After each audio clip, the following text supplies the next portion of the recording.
Hello everyone, welcome to the view。我是葛瑞斯，这是一根，你自己不会看吗？今天要来跟大家分享的主题是真实与虚拟，傻傻分不清。什么才是真知你所见。之前影片中有跟大家分享说，从哲学家角度来探究鬼神以及超自然现象。那在影片中有提到笛卡尔所倡导的我思故我在，从这边延伸出来，人的所有一切其实都是由量子所投射出来的影像。人到底是存在还是虚拟？我们用肉眼所看的东西是实相，还是它其实是我们另外一个幻觉？我用我今年在暑假时候参加的一个 AR 虚拟实境的艺术展览来跟大家分享。穿插说我所感受到的体验以及维度。这个活动是由 Apple 跟 New Museum 合作，在全世界总共6个大城市不同的地方展出。它主要有找了国际上享负盛名的艺术家，用 AR 这个技术来去带大家去感受他们的艺术理念。那首先我主要快速简单介绍那时候的经过。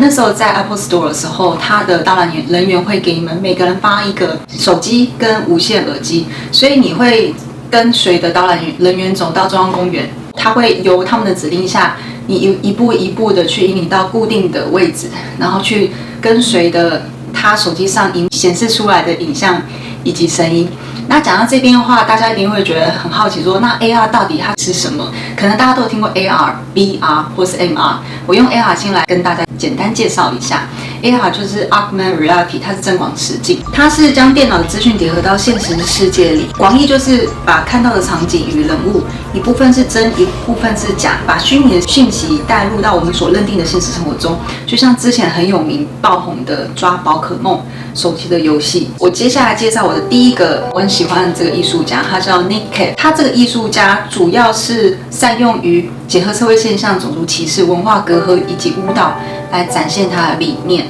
大家看画面中，我手机在去导览，随着人员去走的时候，你会看到一块一块像块状不同的地方在冒出跟游移。然后我想跟大家分享我的感受是，我有时候所看到的其实有点像是能量，这个世界宇宙中存在的不同能量，只是我们可能习惯是不会去真的去了解、去感受，不会是真的就是一块圆，或是大大小小，或是这样子很有机体，它有点像是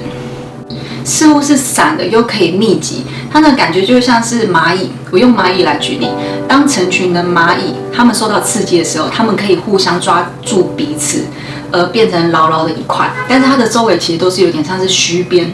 那将这个牢牢一块放到水中的话，它们就会变成救生筏。你把它放到陆地上，它其实就会散开。我所谓感受到能量就是像这样子，它是事物聚合在一起，它感觉会变成一块。但是当它游移到不同地方，它也会散开，就像是影片中像这样子的呈现。你把它想象的不要这么具象，是可以事物可以散的，你就可以比较能够体会。而他的这个艺术家，他有另外一个之前的作品让我很有兴趣，就是因为他是织品设计师，他很喜欢去探讨类似这种社会文化事件，他会让他的人员去穿戴他所编织出来的衣服，然后随着音乐来跳舞。当他跳舞的时候，那些身上的那个布料跟线条会随着身体的摆动而不断的挥舞。然后那个感觉就有点像是政府。我所想要表达就是，当我们每个人全身不管任何一处，其实说不定我们所现在当下没办法感受看到，它都是有细细的或是散掉的那种联系到空气中。就是像这样子，你不管你当下你坐着、站着、走路、讲话、吃东西、睡觉，你不知不觉中，其实你都是一直在跟不同维度在互动。这是让我那时候感受另外一个很想跟大家表达的。然后第二个，他是比利时的艺术家，叫 Carsten Howard。就是你在影片中你会看到，我似乎在手机上面有一圈，它一圈的其他的场景，就是我还是以我现实生活中车子跟马在行进，都是有颜色的。但是在那个环圈进去之后，你似乎看到全部都是黑白影像。那时候当下的黑白影像，我以前就有时候会有这种感受，就是我是什么时候有感受到？好像是我心情不是这么的开心的时候，我有感受到那个感觉很奇妙。就是我当下一开始的画面会像是电视机荧幕上，一开始会很多很细的那个不断跳动的那个彩色的影像，然后转成黑白，然后一直感觉是杂讯的那种波动。然后我瞬间会看到我所有的场景，就是它家具跟人物跟所有摆设其实都是一样，只是它瞬间会变成黑白。它的黑白也不是完全照着我们所认知的这个线框，它似乎它的线框都会有点杂讯，那个感觉就有点像是我在影片中所感受到这样子。然后那时候让我马上联想到由电玩改编的电影叫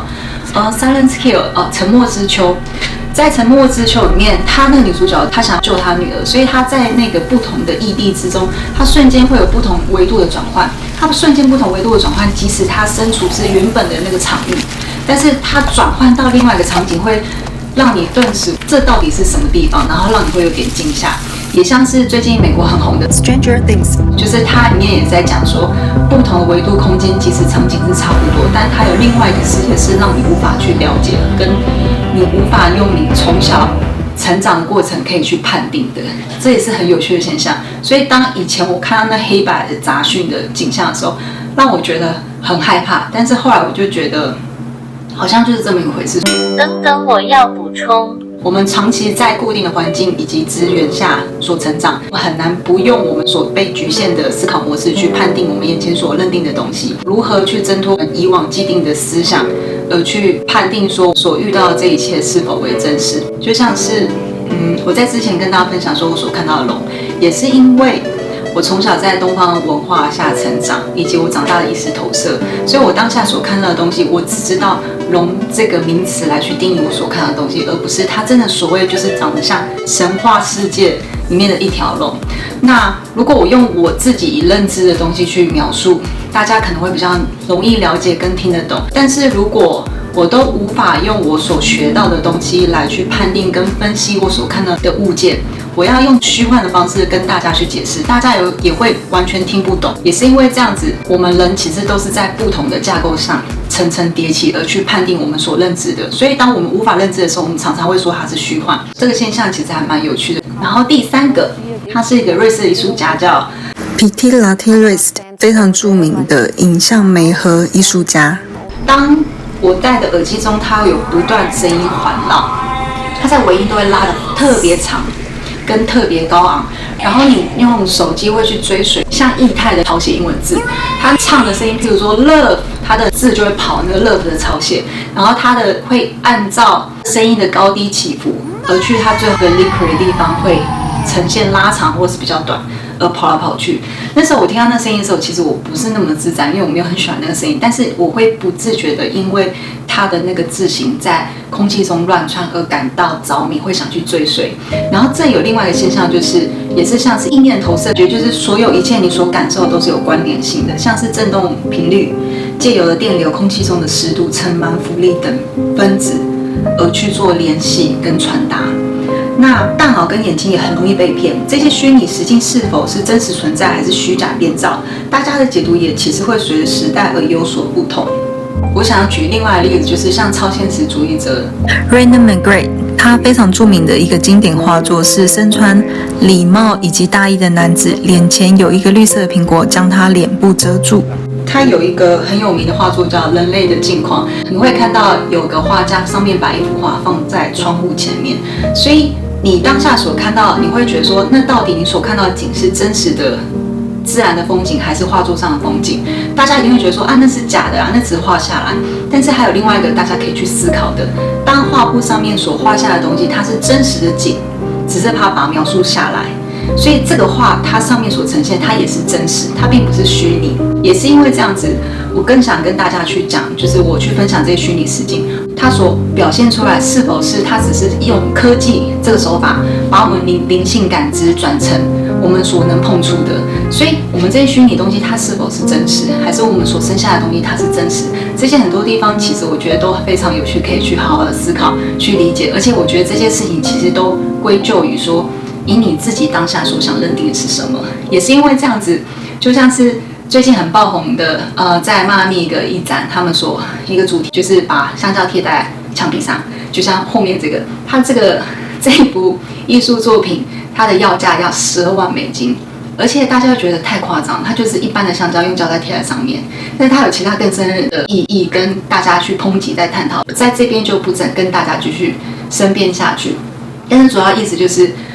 12万美金的这个商家还有3组买家把它买下，所以真的所有一切，现在你所感受的都是以你自己你所想要认定是什么，其实我觉得都是随你，只是看你是不是比较用开阔心胸去了解去感受。那我今天影片就先到这边，希望大家会喜欢这次的分享，喜欢的话可以帮我按赞、订阅或分享出去。那就先这样了，拜拜。